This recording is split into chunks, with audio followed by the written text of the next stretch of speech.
sveiks, Māri. Nesen Rīgā, burtiski nesen laikam bija atgadījums, ka kādam pilsonim tika nozagts un nolaupīts uz ielas suns, un par to draudot arī sots. Līdz 5 gadiem, jā. Nu, pastāst par šo atgadījumu un vispār.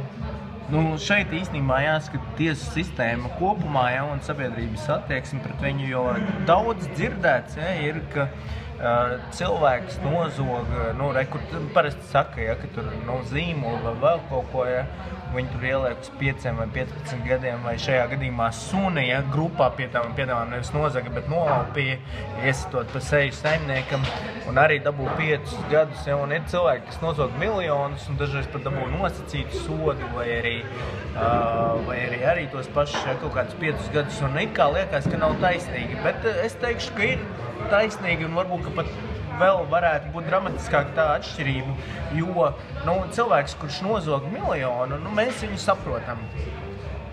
Nu, katrs no mums, ja, varbūt, ka pat vēlētos, daži nevēlētos, kas ir varbūt godīgāki vai ar kaut kādām īpaši morāli, noturīgi, varbūt nevēlētos, bet mēs varam to saprast, kad cilvēks nozog miljonu.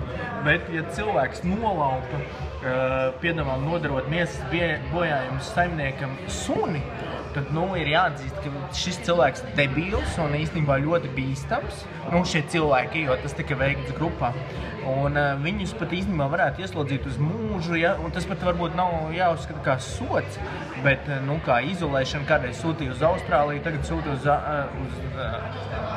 pat nesūta, jā, nu, īsti nav laikam, kur sūtīt, nu, bet, ja sabiedrība, nu, īstenībā šeit sots tas ir sabiedrībai, ja, ka izaudzina tādus cilvēkus, kuri nesaprot, nu, kaut kādas sakarības starp iegūto un zaudēto, un, nu, man liekas, ka tas ir tikai adekvāti. Es uzskatu, ka tur pat varētu augstāko soda mēru par suņu nolaupīšanu.